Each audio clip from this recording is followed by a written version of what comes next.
हा सत्संग संत रामपालजी महाराजांचा असून मराठी भाषिक भक्त समाजात सहज समजावे म्हणून हिंदी भाषेतून मराठी भाषेत रूपांतरित करण्यात आलेले आहे.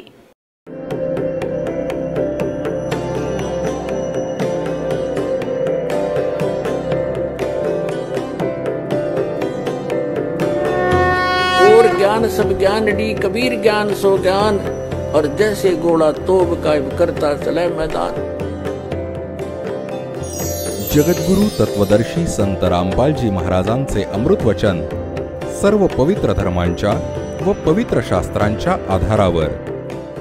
तर गीता ज्ञानदाता 8व्या अध्यायाच्या 13व्या श्लोकात म्हणतो, ओम इति एकाक्षरम ब्रह्मव्याहरण माम अनुस्मरण य प्रयाती त्यजन देहम स याती परमाम गतिम. मज ब्रह्मचा केवळ एक ओम मंत्र आहे आणि याचा जो उच्चारण करताना जो शरीर सोडून जातो, ओम नामाने मिळणारी जी परमगती होती त्याला प्राप्त होतो. ती कोणती आहे? ब्रह्मलोक. ओम नामाने ब्रह्मच आहे, ब्रह्मलोकात राहतो ब्रह्म, तर ब्रह्मप्राप्ती होते. 8व्या अध्यायाच्या 16व्या श्लोकात लिहिलं आहे की ब्रह्मलोकपर्यंतही जन्ममृत्यूच्या आतच. हा देखील पूर्ण मोक्ष नाही झाला, कारण की ब्रह्मलोकात गेलेले प्राणी परत येतात. आणि गीता ज्ञानदाता स्वतःसुद्धा सांगतो 2ऱ्या अध्यायाच्या 12व्या श्लोकात, 4थ्या अध्यायाच्या 5 आणि 9 श्लोकात, 10व्या अध्यायाच्या 2ऱ्या श्लोकात की अर्जुन तुझे आणि माझे खूप जन्म झालेले आहेत. म्हणून 18व्या अध्यायाच्या 62व्या श्लोकात गीता ज्ञानदाता सांगतो की तू सर्व भावाने त्या परमेश्वराला शरण जा, त्याच्या कृपेने तू परमशांतीला सनातन परमधामाला प्राप्त होशील. गीतेच्या अध्याय नंबर 15 श्लोक नंबर 4 मध्ये सांगितले की जेव्हा तत्वदर्शी संत भेटतील त्यानंतर त्या परमेश्वराच्या त्या परमपदाचा शोध घेतला पाहिजे जिथे गेल्यानंतर साधक पुन्हा परतून संसारात येत नाहीत.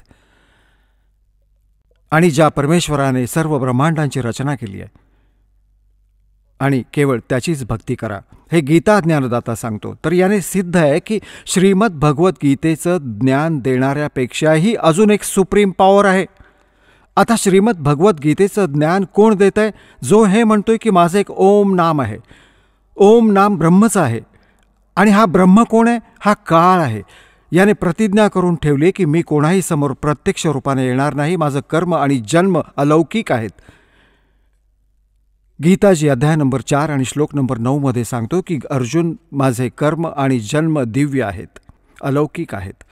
आता पुण्यात्म्यांनो, आता आम्ही तुम्हाला श्रीमद भगवद्गीताजींचं ज्ञान कोणी सांगितलंय हे थोडंसं संक्षिप्त रूपात सांगतो.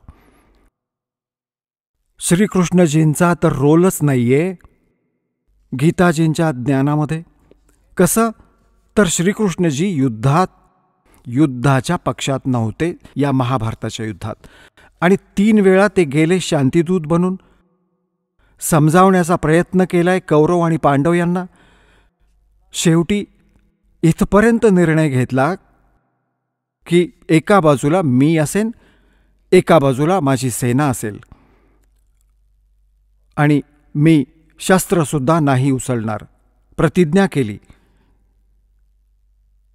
तर पुण्यात्म्यांनो, जो महापुरुष असं सांगतो की मी हत्यारही नाही उचलणार, मग काय तो युद्धाचा सल्ला देऊ शकतो? नाही. आता जेव्हा यांनी पाहिलं, कोणी? या काल भगवानांनी, आणि हा गीताजी अध्याय नंबर 7 श्लोक नंबर 24 आणि 25 मध्ये स्पष्ट करतो की मी आपल्या योगमायेने लपून राहतो, मी कधी कुणाच्या समोर येत नाही. हा माझा अटळ अनुत्तम, अव्यय अनुत्तम म्हणजे निकृष्ट नियम आहे. याहून निकृष्ट काय असू शकतं की जो पिता आपल्या मुलांसमोर येत नाही, म्हणजे त्यात काही दोष आहे? या कारणाने या प्रकारे तो स्पष्ट करतो की मी माझ्या योगमायाने लपून राहतो. आणि मज अव्यक्तम व्यक्तिम आपणम मन्यन्ते, मज अव्यक्ताला मी अव्यक्त राहतो आणि मला कृष्ण मानतात हे मूर्ख जनसमुदाय. I am not Krishna, Gita ज्ञानदाता सांगतो. आता हे याचे जन्म आणि कर्म कसे अलौकिक आहेत? पुण्यात्म्यांनो, हा काळ जसा आहे, जसं आपण श्री शिवपुराणांमध्ये या विद्वेश्वर संहितेमध्ये लिहिलंय, आपल्याला दाखवतो. तर त्यात काय लिहिलंय की ब्रह्मा आणि विष्णूंचं याच गोष्टींवरून युद्ध झालं. ब्रह्माजी म्हणतात विष्णूजीला की मी तुझा पिता आहे, जनक आहे, तुझी उत्पत्ती मी केली आहे. विष्णूजी म्हणतात मी तुझा पिता आहे, तुझी उत्पत्ती माझ्या नाभिकमळातून झाली आहे. याच गोष्टीवरून यांचं युद्ध झालं. यांचं युद्ध समाप्त करण्यासाठी यांचा पिता, ज्यांनी हे गीतेचं ज्ञान सांगितलं, हा यांचा पिता आहे, हा काळरूपी ब्रह्म सदाशिव हाच आहे. याने या दोघांच्या मध्ये एक तेजोमय लिंग उभं केलं, स्तंभ, आणि खूप लांबलचक हे वर खाली जायला लागले. त्याची लांबी उंची मोजायला युद्ध बंद झालं. मग हा स्वतः आपला पुत्र शिवाचे रूप धारण करून उभा राहिला. मग यांना समजवायला लागला की तुम्ही भगवान नाही आहात, यू आर नॉट गॉड. तुम्ही असं कसं मानलं? जसं की तुम्हाला खूप वेळा दाखवलंय या दासाने. मग हा म्हणतो पुत्रांनो, ब्रह्मा आणि विष्णूला, की तुम्ही जे द्विकृत दोन डिपार्टमेंट, जसं उत्पत्ती आणि स्थिती तुम्ही माझ्याकडून प्राप्त केले तपस्या करून, अशाच प्रकारे द्विकृत महेश्वर आणि रुद्रला त्यांनी प्राप्त केलं माझ्याकडूनच. तर याचा अर्थ आहे कोणीतरी पाचवा आहे जो श्री शिवपुराणाचं ज्ञान ब्रह्मा आणि विष्णूंना देत आहे. तो यांचा पिता आहे. आणि तो त्या विद्वेश्वर संहितेमध्ये याच चॅप्टरमध्ये सांगतोय की माझं एक ओम अक्षर आहे, नथिंग एल्स. आणि याचं स्मरण करा. याचं स्मरण केल्याने माझं स्मरण होईल. तर याने सिद्ध झालं की शिवपुराणाच्या आत विद्वेश्वर संहितेमध्ये सांगतोय तो काळ आहे आणि तो शिवरूप घेऊन उभा राहिलाय. असे हा खेळ करतो. कोणाला ब्रह्मा रूपात दर्शन देतो, कोणाला विष्णूजींच्या रूपात दर्शन देतो. तो विष्णूजींचा महिमा गायला लागतो की विष्णूजी तुम्हीच भगवान आहात, तुम्ही लपवून ठेवले स्वतःला. या प्रकारे त्यांना भ्रम व्हायला लागतो. आणि कसे याचे कर्म अलौकिक आहेत आता तुम्हाला दाखवतो प्रमाण सद्ग्रंथांमध्ये. एकदा देवतांचं आणि असुरांचं, राक्षसांचं युद्ध झालं आणि राक्षस विजयी झाले. देवता पळून गेले मैदान सोडून. देवतांनी कुठेतरी जाऊन एकत्र येऊन भगवान विष्णूची आराधना केली. आणि हे विष्णू रूप धारण करून हा ब्रह्मा विष्णू महेशजींचा पिता, ज्याने गीता सांगितली, हा तिथे प्रकट झाला. आणि हा म्हणाला की जे तुम्ही तुमच्या मनातली गोष्ट मी ओळखली आहे, आता तुम्ही जा. जो शशातचा पुरंजय नावाचा मुलगा आहे त्याला युद्धासाठी उभा करा, राक्षसांच्या समोरासमोर उभा करा, त्याला तयार करा. मी त्याच्या शरीरामध्ये प्रवेश करेन आणि राक्षसांना मारून टाकेन. आता दाखवतो तुम्हाला.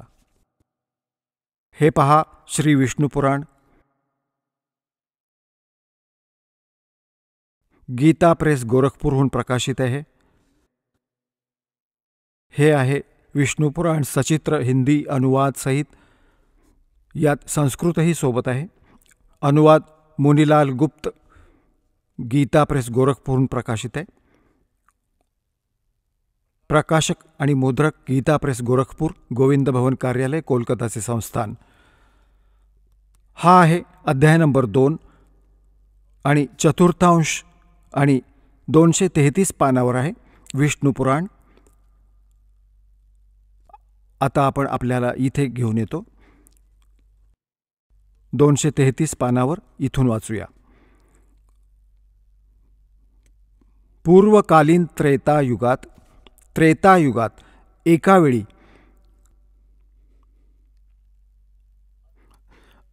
अति महाभयंकर देव आणि असुरांचं युद्ध झालं. त्यात महाबलवान असुरगणांकडून देवता पराजित झाल्या. त्यांनी भगवान विष्णूची आराधना केली. तेव्हा आदि अनंत शून्य आशिष जगत प्रतिपालक श्रीनारायणाने देवतांना प्रसन्न होऊन सांगितलं, तुमच्या सर्वांची जी मनोकामना आहे ती मी जाणली आहे. तुम्हाला जे पाहिजे ते मला कळलं. त्याच्याविषयीची ही गोष्ट आहे. राजर्षी शशादाचा जो पुरंजय नावाचा मुलगा आहे, त्या क्षत्रिय श्रेष्ठत्वाच्या शरीरामध्ये अंशमात्रांनी म्हणजे काही वेळाकरता स्वतः अवतीर्ण होऊन त्या सर्व दैत्यांचा नाश करेन. आता तुम्ही लोक पुरंजयला राक्षसांच्या वधासाठी तयार करा. ठीक झालं. आता त्याने काय केलं, पुरंजयाला उभं केलं देवतांना सांगून सवरून. आता राक्षसही समोर असतील. हा काळ जो आहे त्याने पुरंजयामध्ये प्रवेश केला, कारण की हा 1000 बाहूंचा 1000 कलांचा मालक आहे. ब्रह्मा विष्णू महेश हे 4 16 कलांचे मालक आहेत. तर यात शक्ती जास्त आहे, यामुळे त्याने सर्व राक्षसांना मारून टाकलं. तर आता दुसरं उदाहरण देतो आपल्याला. एका वेळी गंधर्वांचे आणि नागवंशी म्हणजे नागगोत्रांच्या व्यक्तींचं आपापसात युद्ध झालं. गंधर्वांनी नागांना पराजित केलं आणि त्यांचं सर्व धन लुटून नेलं. तेव्हा नागवंशी यांनी नागगोत्राच्या व्यक्तींनी एकत्र येऊन भगवान विष्णूची आराधना केली. मग हा काळ विष्णू रूपामध्ये प्रकट झाला. त्याने सांगितलं की तुम्ही जा आणि असं पुरुकुत्स तयार करा, पुरुकुत्सला त्याला तयार करा. त्याच्या शरीरामध्ये प्रवेश करून मी गंधर्वांचा नाश करेन. आता पहा प्रमाण. हा आहे अध्याय नंबर 3 आणि श्लोक नंबर 200 विष्णू पुराण आहे. हा आहे अध्याय नंबर 3 आणि चतुर्थांश श्री विष्णू पुराण पान नंबर 242 वर, इथे थोडं खाली. हा 3रा अध्याय. पूर्वीच्या काळी रसातळात मोनेय नावाचे 6 करोड गंधर्व राहत होते. त्यांनी सर्व नागकुळाचे प्रधान रत्न आणि अधिकार काढून घेतले होते. गंधर्वांच्या पराक्रमाने अपमानित होऊन त्या नागेश्वर यांच्याद्वारा स्तुती करून घेतल्यानंतर त्यांच्या ऐकण्याने ज्यांची विकसित कमळासारखे डोळे उघडलेले आहेत, झोपेच्या शेवटी जागृत झालेले जलशाही भगवान सर्व देवेश्वरांना प्रणाम करून त्यांना नागगुणाने सांगितले, भगवान, या गंधर्वांमुळे उत्पन्न झालेले आमचे भय कशा प्रकारे शांत होईल. तेव्हा आदि अनंत रहित भगवान पुरुषोत्तमाने सांगितलं, युवनाश्वचा पुत्र मांधाताचा जो हा पुरुकुत्स नावाचा मुलगा आहे, त्याच्यामध्ये प्रवेश करून मी, स्पष्ट झालं, प्रवेश करून मी त्या संपूर्ण दुष्ट गंधर्वांचा नाश करून टाकेन. झालं स्पष्ट. आता यांचे कर्म अलौकिक असे आहेत. हा सांगतो माझे कर्म दिव्य आहेत. याच प्रकाराने याने श्रीकृष्णामध्ये प्रवेश करून गीतेचं ज्ञान, वेदात असलेलं अधिक आणि युद्धात असलेली आपली अटकळ हे श्रीमद भगवद्गीता नावाचे 18 अध्याय याने सांगितले.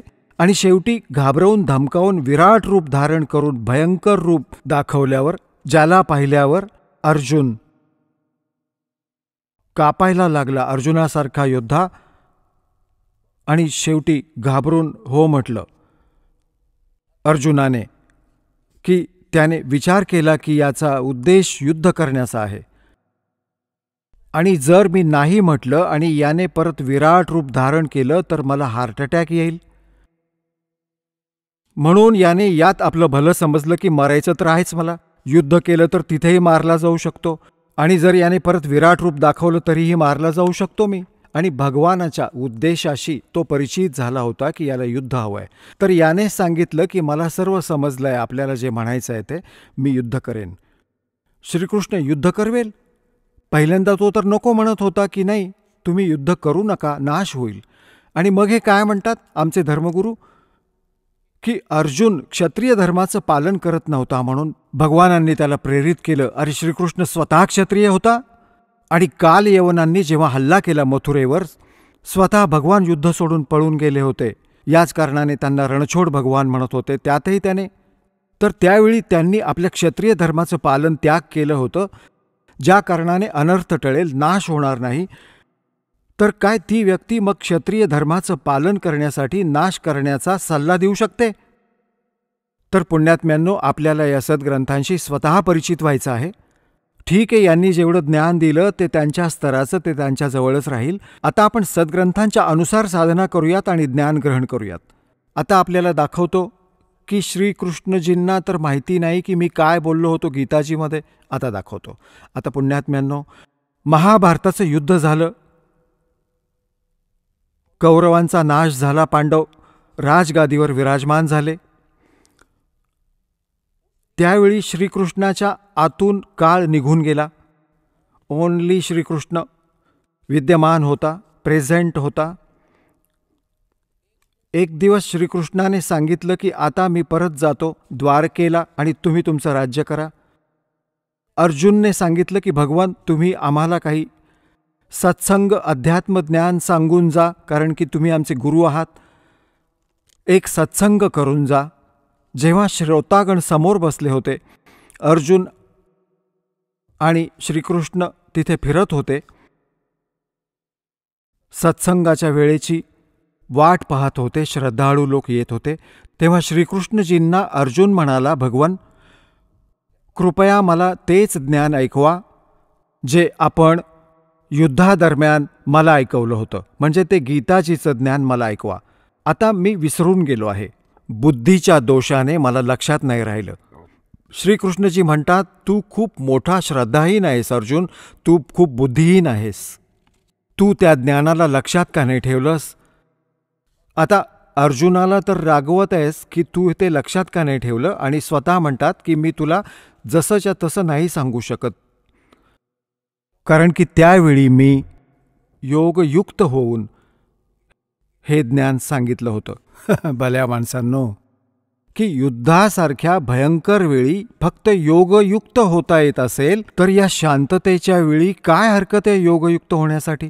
आत्ता होऊन जा, 2 मिनिटं लागतील. ज्ञान असेल तर तो बोलला असेल, पण बोललाच नव्हता. हा श्रीकृष्णामध्ये प्रवेश करून काळ बोलला.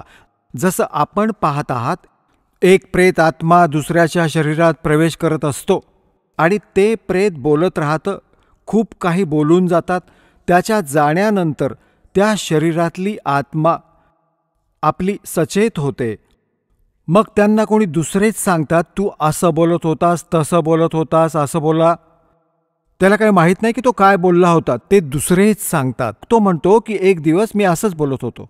तर असं श्रीकृष्णामध्ये प्रवेश करून त्याच्या आत्म्याला दबाव करून काळ बोलून गेला साऱ्या कामात. आणि त्याच्या बाहेर पडल्यानंतर ओरिजिनल कृष्ण काय बोलतो आता दाखवतो मी तुम्हाला. बघा, हे संक्षिप्त महाभारत द्वितीय खंड. हा द्वितीय खंड गीता प्रेस गोरखपूरहून प्रकाशित आहे. हां, संपादक तथा संशोधक जयदयाल गोयंदका, ज्यांनी श्रीमद भगवद्गीतेचा अनुवाद केला आहे. गीता प्रेस गोरखपूर पण प्रकाशित आहे. गीता प्रेस गोरखपूरहून. याच्या 667 पानावर हे पहा, आपल्याला घेऊन चालतो. हे पहा, पान नंबर 667, 667, आणि हे आहे संक्षिप्त महाभारत. संक्षिप्त महाभारत. आता इथे आलो आपण. जन्मेजयने विचारलं, ब्रह्मन, शत्रूंचा नाश झाल्यावर जेव्हा महात्मा श्रीकृष्ण आणि अर्जुन सभेमध्ये बसून वार्तालाप करत होते, त्यावेळी त्यांच्यात काय बातचीत झाली. त्यावेळी वैशंपायनजी म्हणाले की राजन, श्रीकृष्णाबरोबर अर्जुनाने जेव्हा आपल्या राज्यावर पूर्ण अधिकार प्राप्त केला, हे दिव्य सभा भवनामध्ये आनंदाने राहू लागले. एक दिवस स्वजनांनी घेरलेले ते 2 मित्र स्वेच्छेने फिरत फिरत सभामंडपाच्या अशा भागात पोचले जो स्वर्गासारखा सुंदर होता. पांडुनंदन अर्जुन श्रीकृष्णाच्या बरोबर राहून खूप प्रसन्न होते.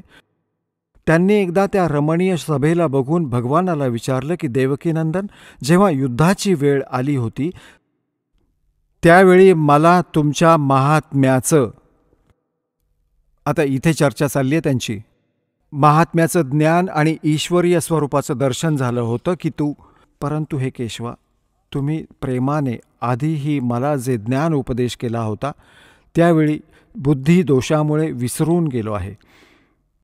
त्या विषयांना म्हणजे गीतेच्या ज्ञानाला ऐकावं यासाठी माझ्या मनात उत्कंठा निर्माण होते. इकडे तर तुम्ही लवकरच द्वारकेला जाणार आहात. तरी पुन्हा ते विषय सगळे मला ऐकवा. वैशंपायनजी म्हणतात, अर्जुनाने असं म्हटल्यानंतर वक्त्यांमध्ये श्रेष्ठ महातेजस्वी भगवान श्रीकृष्णाने त्यांना मिठी मारून आलिंगन देऊन या प्रकारे उत्तर दिलं. श्रीकृष्ण म्हणाले, अर्जुन, ज्यावेळी मी तुला अतिशय गोपनीय विषयात श्रवण घडवलं होतं, आपल्या स्वरूपभूत धर्म सनातन पुरुषोत्तम तत्वाचा परिचय दिला होता आणि नित्य लोकांचंही वर्णन केलं होतं, परंतु तू तुझ्या असमंजसपणामुळे माझ्या उपदेशाला लक्षात नाही ठेवलं. हे जाणून मला खूप वाईट वाटलं. आता त्या गोष्टींना पूर्ण लक्षात ठेवणं शक्य होईल असं वाटत नाही. पांडुनंदन, निश्चितच तू खूप श्रद्धाहीन आहेस. तुझी बुद्धी चांगली नाही असं वाटतं. आता माझ्यासाठी या उपदेशाला जसंच्या तसं पुन्हा प्रस्तुत करणं अवघड आहे. त्यावेळी योगयुक्त होऊन मी परमात्म तत्वाचं महत्त्वाचं वर्णन केलं होतं. पुण्यात्म्यांनो, आता तुमच्या हे लक्षात येईल की हे ज्ञान सांगितलं कोणी? श्रीकृष्णजींचा तर रोल नाहीये गीताजीमध्ये.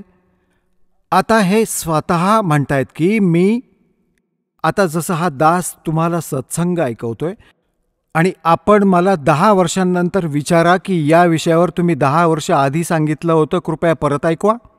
कधी सांगा, मी ऐकवेन, कारण की मी माझ्या पूर्ण शुद्धीत हे तुम्हाला सांगितलं होतं. आणि माझ्या आज कुणी प्रेत बोलत असेल तर मग ही गोष्ट मी सांगेन जे श्रीकृष्ण बोलतायत की तू लक्षात नाही ठेवलंस, तू कसा व्यक्ती आहेस, श्रद्धाहीन आहेस, बुद्धिहीन आहेस. अरे भल्या माणसांनो, हा दास सत्संग करेल आणि पहिल्यांदा जो श्रोता या सत्संगाला ऐकेल 20% लक्षात राहतं त्याला. आणि मग मी त्याला ओरडणार की तू लक्षात का नाही ठेवलंस. तर याने हे सिद्ध आहे की चिडलेली मांजर खांबाला बोचकारतीये. म्हणजे त्याला ज्ञान नाहीये स्वतःला आणि दुसऱ्याला धमकावतोय की तू लक्षात का नाही ठेवलं, तुझ्यावर काय वीज पडली, तुला काय झालं होतं. आता जेव्हा अशा भयंकर युद्धाच्या वेळी माणूस योगयुक्त होऊ शकतो, इतका शांत आहे, सर्व तऱ्हांनी बिलकुल पीस ऑफ माइंड आहे, आरामात योगयुक्त होऊ शकतो. आता सांगण्याचा भाव आहे की पुण्यात्म्यांनो, श्रीकृष्णजींचा तर रोलच नव्हता गीता ज्ञान देण्यामध्ये. आता श्रीमद भगवद्गीतेचं ज्ञान दिलं कोणी आहे? हे काळाने दिलंय. गीताजी अध्याय नंबर 11 श्लोक नंबर 32 मध्ये श्रीकृष्ण म्हणतात की अर्जुन, मी काळ आहे आणि बघ तुझ्या पुढे, आणि हे माझं वास्तविक रूप आहे. आणि या रूपाचं म्हणजे मी हे जे तुला माझं रूप दाखवलं आहे त्या रूपाचं ना तर कोणाला पहिल्यांदा दर्शन झालंय, यापुढे कोणाला होईल. हे तुझ्यावर दया करून मी हे विराट रूप दाखवलंय. पुण्यात्म्यांनो, जर श्रीकृष्ण सांगत असता गीता तर हे शब्द नसते बोलले की हे माझं विराट रूप आहे, आधी कोणी पाहिलं नाहीये. कारण की श्रीकृष्णजी तर आपलं विराट रूप कौरवांच्या सभेमध्ये आधीच दाखवून बसले होते. या विराट आणि त्या विराटामध्ये दिवस रात्रीचं अंतर आहे. पुण्यात्म्यांनो, एकतर 60 वॅटचा बल्ब असेल, ट्यूब असेल, आणि एक असेल 1000 वॉटची, तर किती अंतर आहे? ट्यूब दोन्ही आहेत, परंतु ती 1000 वॉटवाली 60 वॉटपेक्षा वेगळी असते. तर या प्रकारे त्या दोघांनीही विराट रूप दाखवली होती, पण त्यात आणि त्यात भिन्नता होती. आणि हे शब्द श्रीकृष्णजी नाही म्हणू शकत की पहिल्यांदा कोणी पाहिलं नाही आणि यापुढे कोणी नाही पाहणार. तर याने सिद्ध होतं की गीता ज्ञानदाता श्रीकृष्ण नाही, त्याच्यामध्ये प्रवेश करून काळ बोलत होता. तो 1000 भुजांचा भगवान आहे, 1000 कलांचा, सहस्त्रबाहू. आता 11व्या अध्यायाच्या 21व्या श्लोकात अर्जुन म्हणतो, हे सहस्त्रबाहू, हे 1000 भुजावाले भगवान, आपल्या त्या चतुर्भुज रूपामध्ये या. कारण की तो श्रीकृष्ण मानत होता त्यांना, आणि श्रीकृष्ण इज विष्णू. विष्णूजी जे आहेत 4 भुजांचे भगवान आहेत. आता या दासाच्या नजरेतून आपल्याला कळेल की श्रीमद भगवद्गीतेचं ज्ञान कोणी सांगितलं. आणि दुसरं अन्य प्रमाण हे आहे की कृष्ण अर्जुनाचे मेव्हणे होते. अर्जुनाने लग्न केलं होतं श्रीकृष्णाची बहीण सुभद्रा हिच्याशी. आपल्या मेव्हण्यालाही ओळखू नाही शकला तो. श्रीकृष्ण नव्हता तो. श्रीकृष्णाच्या बाहेर पडून काळ असं पाहत होता. भयंकर रूप दाखवलं आणि श्रीकृष्ण वेगळे उभे राहिले आणि निस्तेज झाले, झाकले गेले त्या तेजात. तेव्हा अर्जुन विचारतो, हे महानुभाव कोण आहात तुम्ही? मी तुम्हाला नाही ओळखलं. तर काय ते श्रीकृष्ण होते?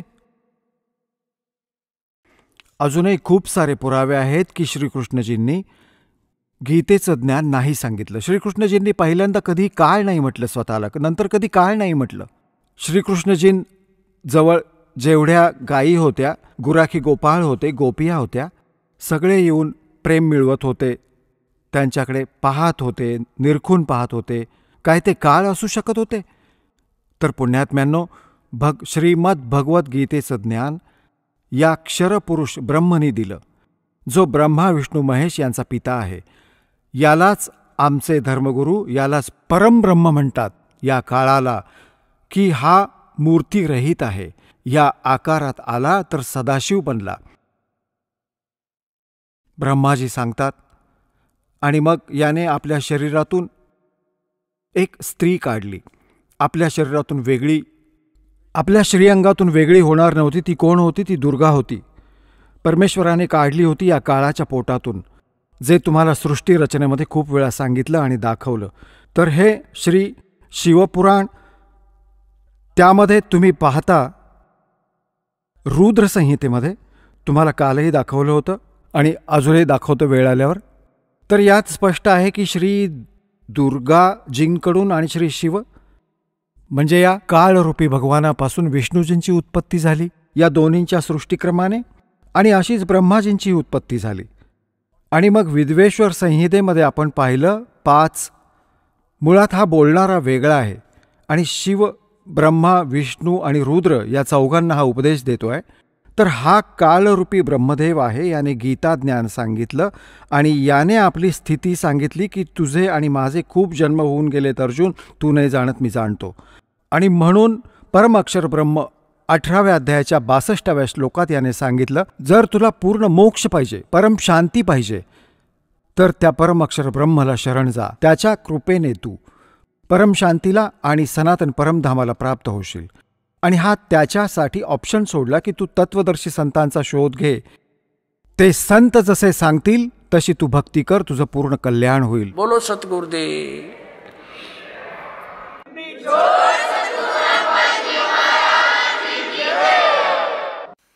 सतगुरुदेव की जय.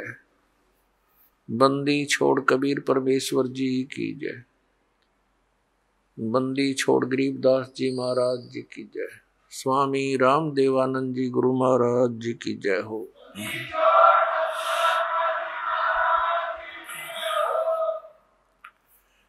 गरीब नमो नमो सतपुरुष को नमस्कार, गुरु की नहीं, सुर नर मुनि जन साधुआं संतों सर्वस्ती नहीं. सतगुरु साहेब संत सब डंडो तम प्रणाम, आगे पीछे मध हुए तिनको जा कुर्बान. नराकार निर्विषम काल जाल भयभंजनम, निर्लेपम निज निर्गुणम अकल अनुपवेशुंदनम. सोहम सुरति समाप्तम सकल समाना निर्तलय, उज्ज्वल हिरंबर हरदमम बेपरवा अथाह वार पार नहीं मध्यतम. गरीब जो सुमर सिद्ध होई, गणनायक गलता ना करो अनुग्रह सोई, पारस पद परवाना. आदि गणेश मनाऊं, गणनायक देवन देवा, चरण कमल लो लाऊं, आद्यंत करूं सेवा. परम शक्ति संगीतम रिद्धि सिद्धि दाता सोई, अवगत गुण अतीतम सत्य पुरुष निर्मोही. जगदम्बा जगदीशम मंगल रूप मुरारी, तन मन अर्पों शीसम भक्ति मुक्ति भंडारी. सुर नर मुनि जन ध्यावे, ब्रह्मा विष्णु महेशा, शेष सहस मुख गावे, पूजे आदि गणेशा. इंद्र कुबेर सरीखा, वरुण धर्म राय ध्यावे, समर्थ जीवन जी का मन इच्छा फल पावे। 33 कोटि अधारा दावे से 88 उतरे बहुजल पारा कट है यम की फांसी। 33 कोटि अधारा दावे से 88 उतरे बहुजल पारा कट है यम की फांसी। कर जोरूं विनती करूं धरूं चरण पर शीस। गुरु जी राम देवानंद जी महाराज ने दियो नाम बख्शीश। कोटि कोटि सिजदा करूं कोटि कोटि प्रणाम। चरण कमल में राखियो मैं बंदी जाम गुलाम। कुत्ता हूँ गुरुदेव का रामपाल दास का नाम। गले प्रेम की जेवड़ी जा खेचो वहाँ जाऊं। तो करो तो भावड़ू दूर दूर करो तो जाऊं। जो राखो त्यों ही रहूं जो देवो सुख।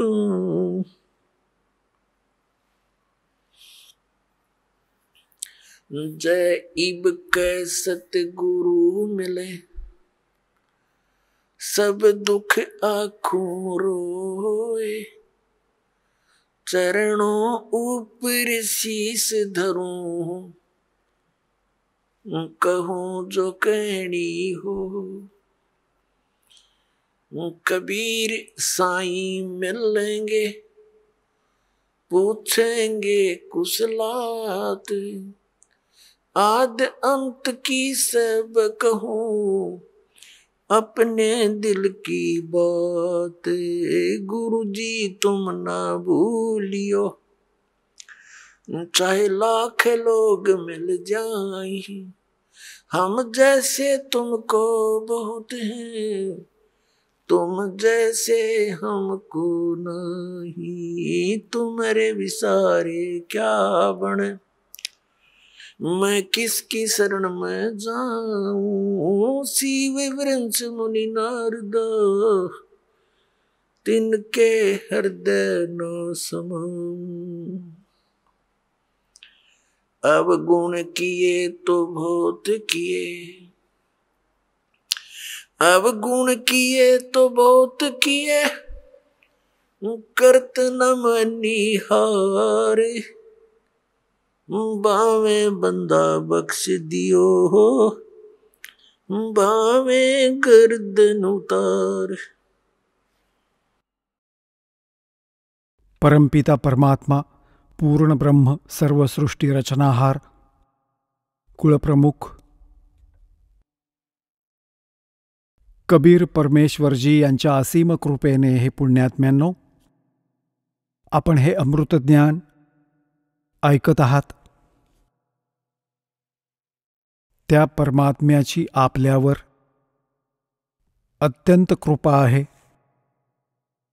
की आपण इथे सत्संग ऐकण्यासाठी उपस्थित आहात। परमात्मा स्वतः येतात सतलोकातून चालत या काळाच्या वाईट लोकात। प्रत्येक प्राणी भ्रमित केलेला असतो काळाच्या दूतांनी। यथार्थ ज्ञानापासून कित्येक कोस दूर ठेवलं जातं कारण आपली कर्म बिघडवावीत आणि मनुष्य जीवनाला व्यर्थ करून निघून जावं तुम्हाला 84 लक्ष योनींच्या घाण्यात टाकलं जातं। पुण्यात्म्यांनो जोपर्यंत आपल्याला ज्ञान नव्हतं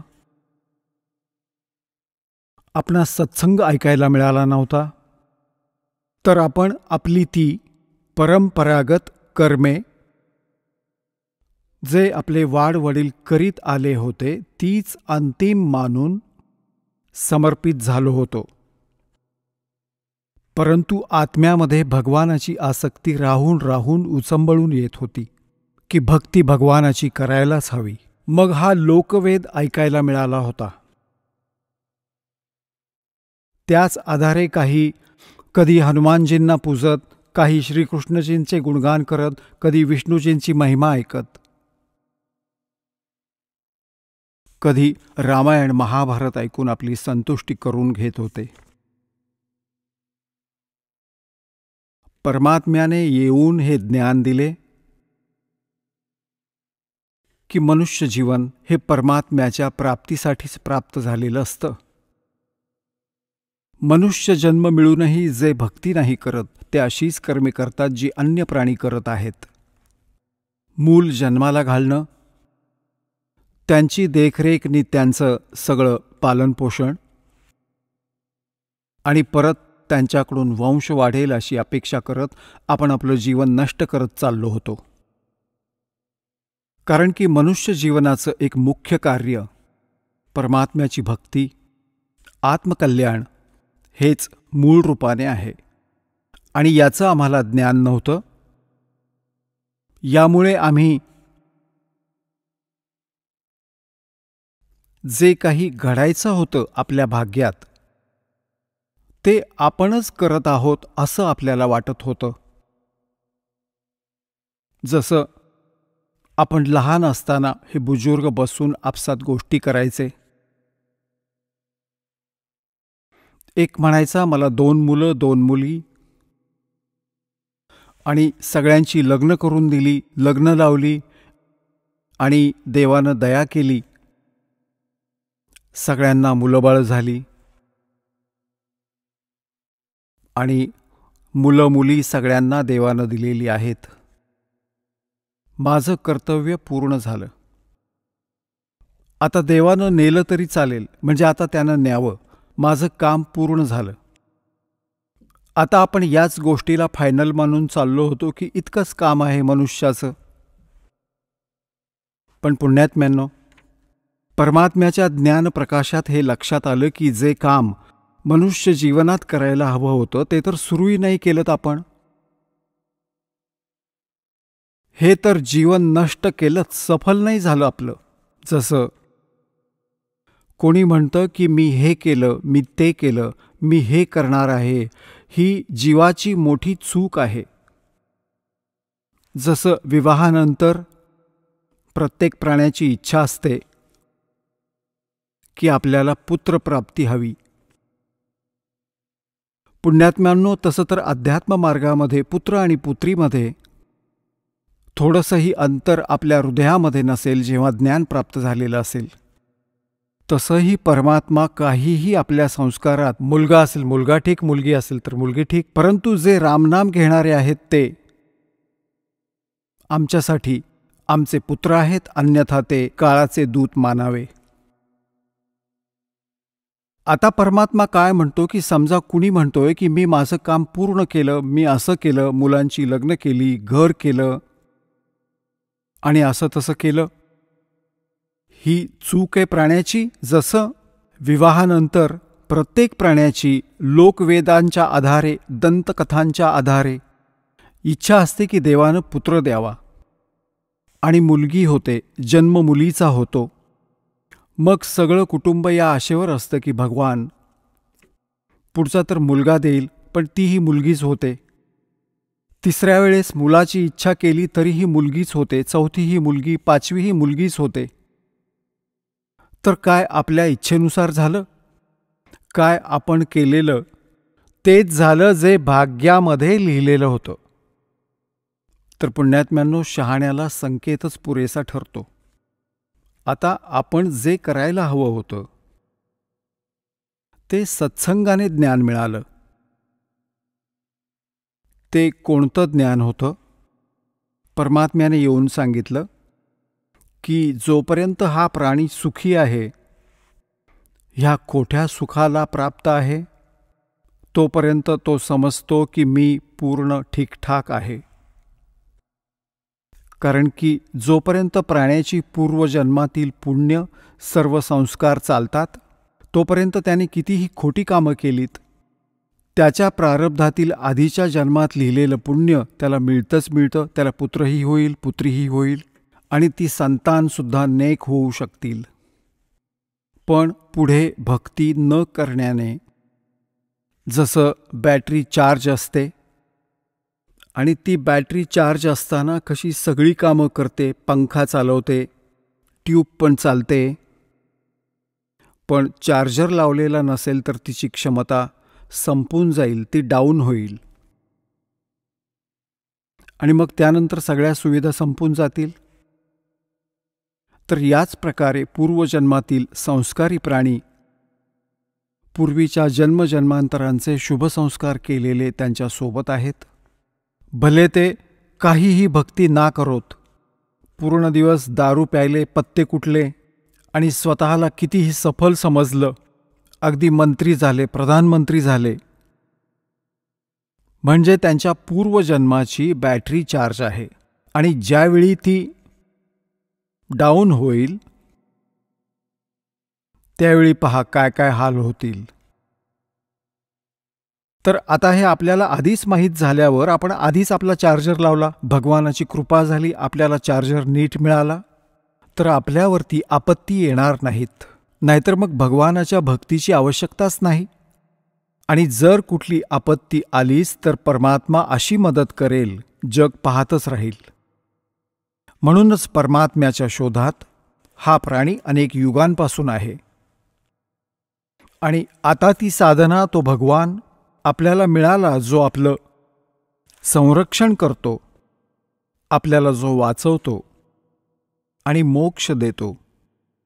आपल्या प्रारब्धातल्या म्हणजे संस्कारातील दैवाच्या कारणाने होणाऱ्या पापकर्मांमुळे जे कष्ट आहेत त्यांचंही तो निवारण करून देतो.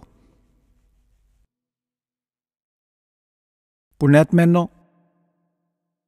परमात्म्याने येऊन आपल्याला ज्ञान दिलं. दुख में सुमरण सब करे,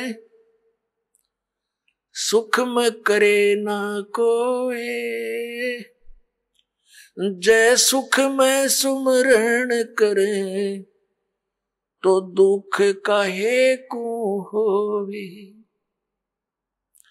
सुख में सुमरण किया नहीं, दुख में करते याद, कह कबीरता दास की, कौन सुने फरियाद। परमात्म्याने येऊन सांगितलं की दुःखात तर सगळेच भगवानाचं स्मरण करतात आणि सुखात मात्र स्मरत नाहीत. सुख में सुमरण किया नहीं और फिर दुख में करते याद, कह कबीरता दास की, फिर कौन सुने फरियाद।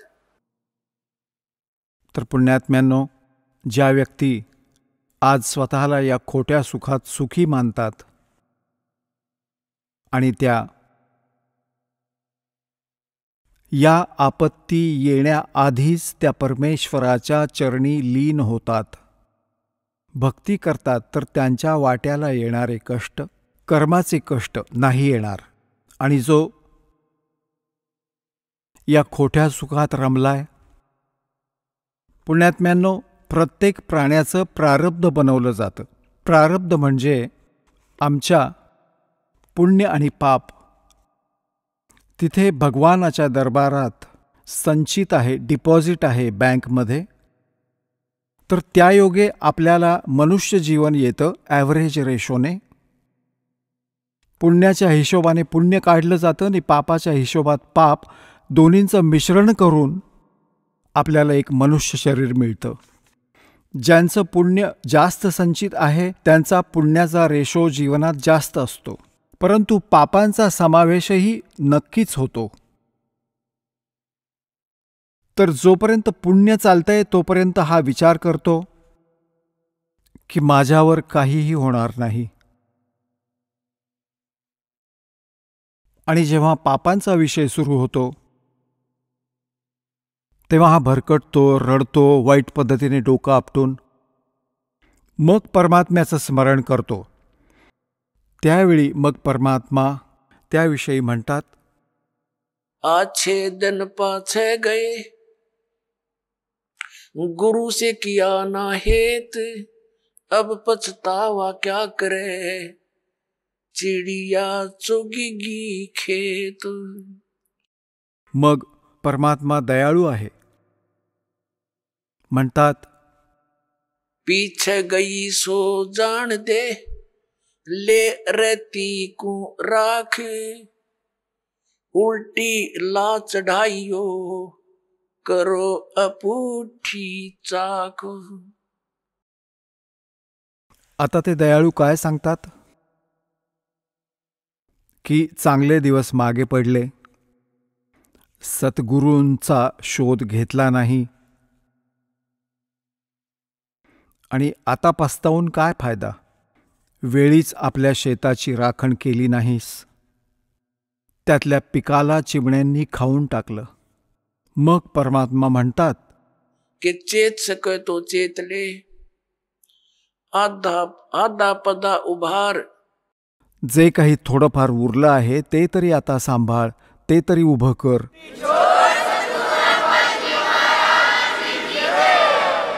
चला आता आपण त्या श्रद्धाळूंचे अनुभव जाणून घेऊया ज्यांनी जगद्गुरू तत्वदर्शी संत रामपालजी महाराजांकडून नामदीक्षा प्राप्त केलेली आहे, तसेच त्यांच्याद्वारे सांगितलेल्या भक्ती मार्गावर चालत आहेत. नमस्कार. सतसाहेब सर. आपलं नाव? माझं नाव अलका राम श्रीरामे. आपण कुठून आलात? मी औरंगाबाद जिल्हा महाराष्ट्र इथून आलेले आहे. आपला व्यवसाय काय आहे? मी माध्यमिक शाळेमध्ये शिक्षिका आहे आणि माझं शिक्षण MA-BEd झालेले आहे. संत रामपालजी महाराजांची गुरुदीक्षा आपण कधी घेतली? मी 2016मध्ये संत रामपालजी महाराजांच्या शरणात आलेली आहे. संत रामपालजी महाराजांच्या भक्तीत येण्या अगोदर आपण व आपला परिवार कोणती भक्ती साधना करत होतात?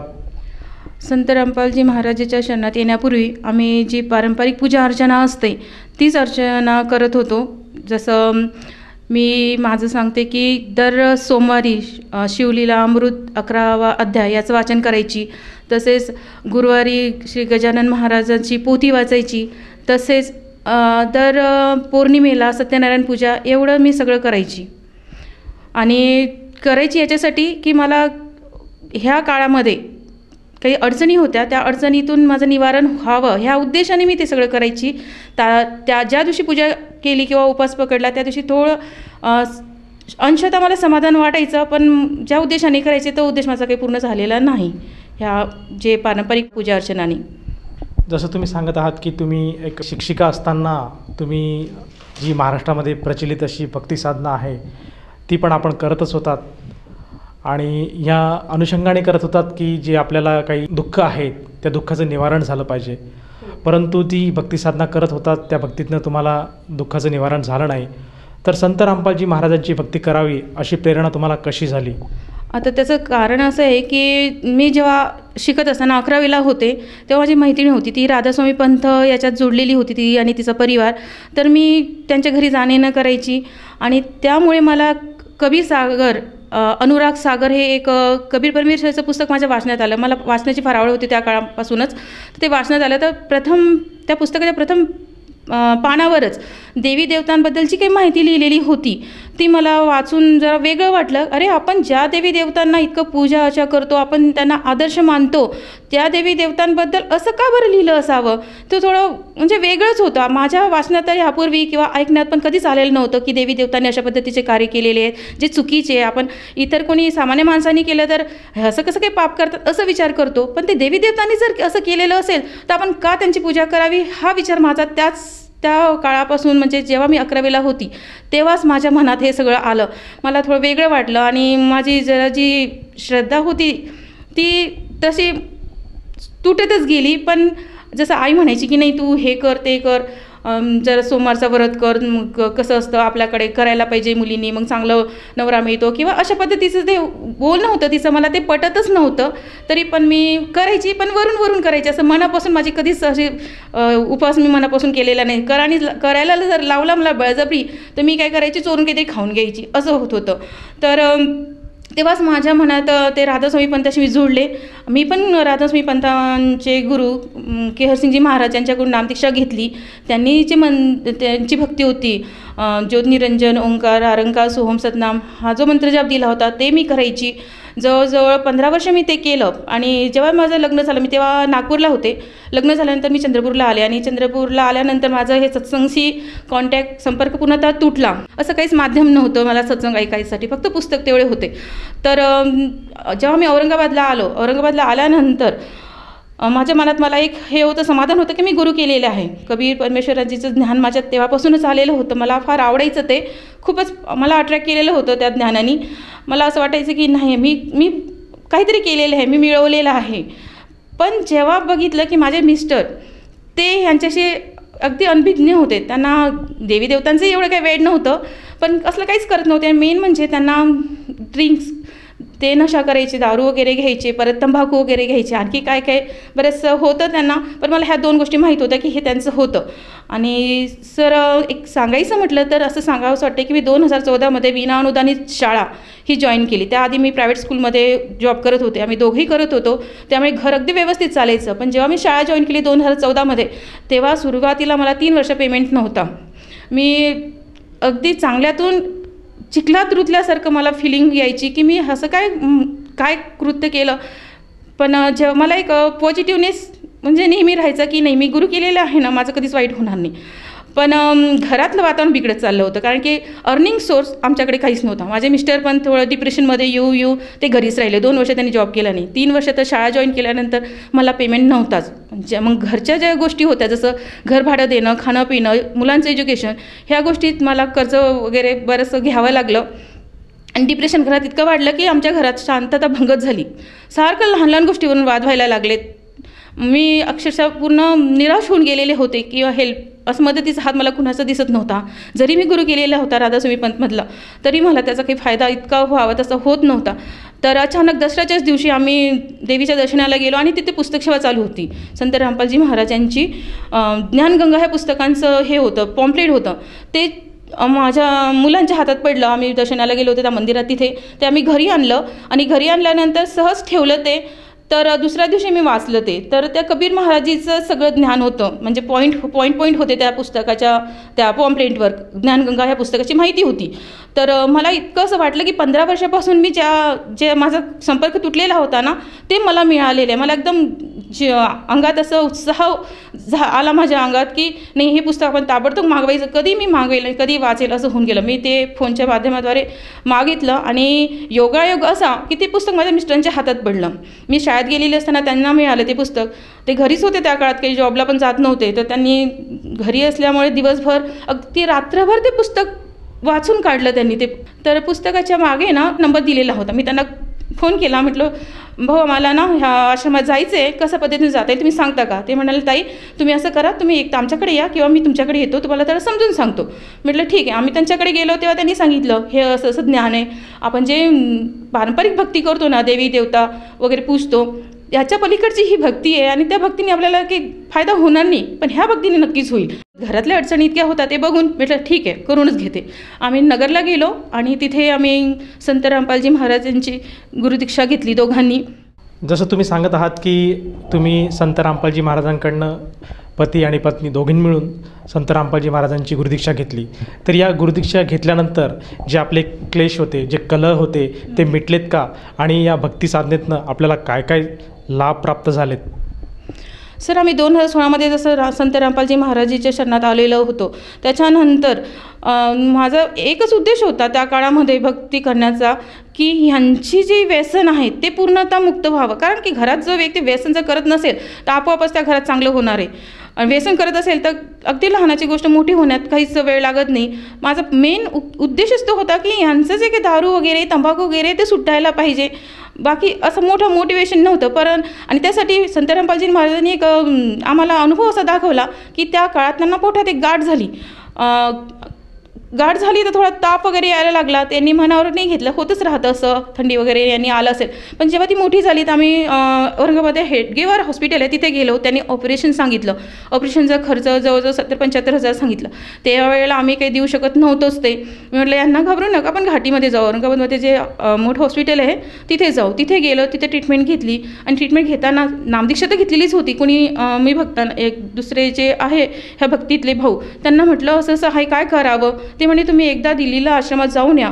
तर मी म्हटलं ठीक आहे. आम्ही तिथे गेलो. त्या वेळात माझ्या घरचे आहेत त्यांना अर्धी चपाती पण खाऊ शकत नव्हते. ते इतका ताप वगैरे इतकं आजारी होते ते, आणि तब्येत पण इतकी वीक झाली होती की त्यांचं मला वाटत नव्हतं की जास्त दिवस ते जगू शकतील म्हणून, इतकं झालेलं होतं.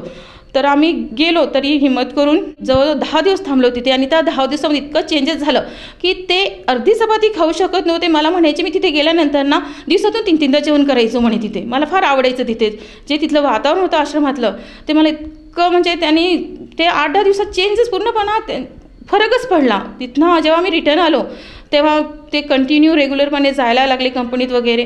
आणि आज आमच्या घरची परिस्थिती अशी आहे की आम्ही सोबत एक वेळेला तरी आमच्या सोबत जेवण होते, दोघं मुलं आणि आम्ही दोघं.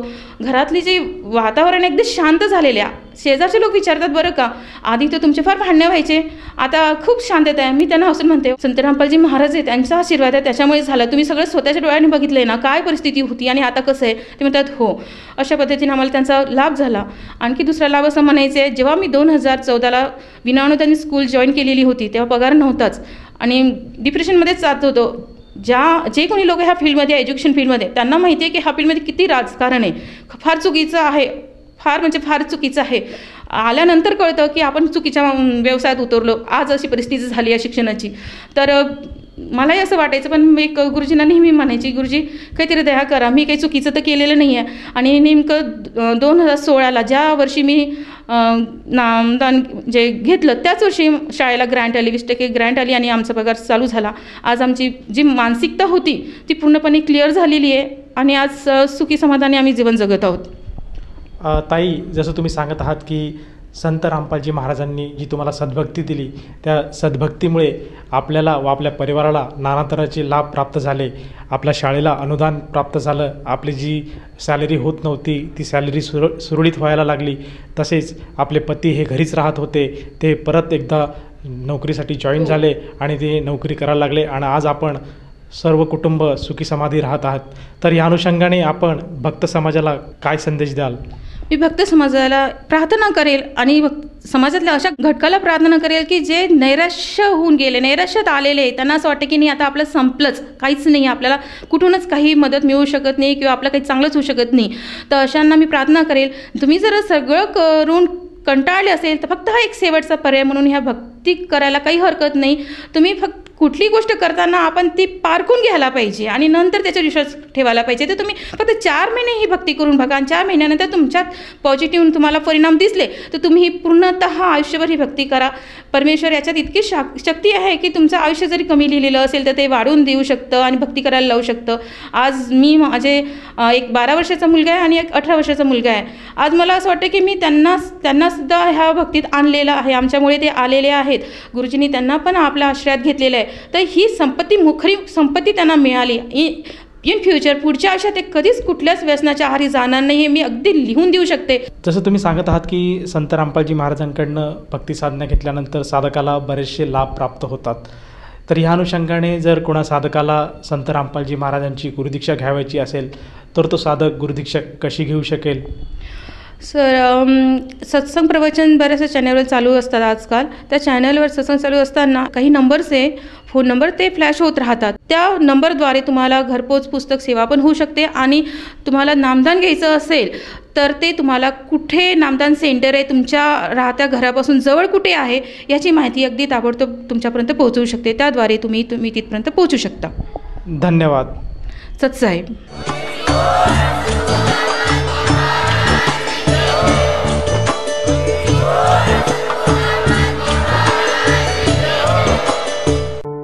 आपण ऐकत होता जगद्गुरु तत्वदर्शी संत रामपालजी महाराजांचे मंगल प्रवचन.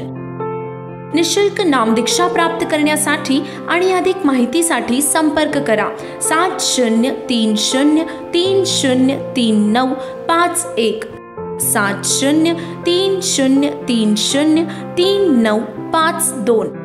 आमची वेबसाईट आहे www.jagadgururampalji.org. सर्व पवित्र धर्मांच्या पवित्र शास्त्रांवर आधारित प्रमाणित अनमोल पुस्तक ज्ञानगंगा किंवा जगण्याचा मार्ग यापैकी कोणतेही एक पुस्तक निशुल्क मागविण्यासाठी आम्हाला आपले पूर्ण नाव, पूर्ण पत्ता, पिनकोड सहित आणि फोन नंबर लिहून 7030303951 7030303952 या नंबरावर SMS करू शकता किंवा आम्हाला 7030303950 या नंबरावर WhatsApp देखील करू शकता.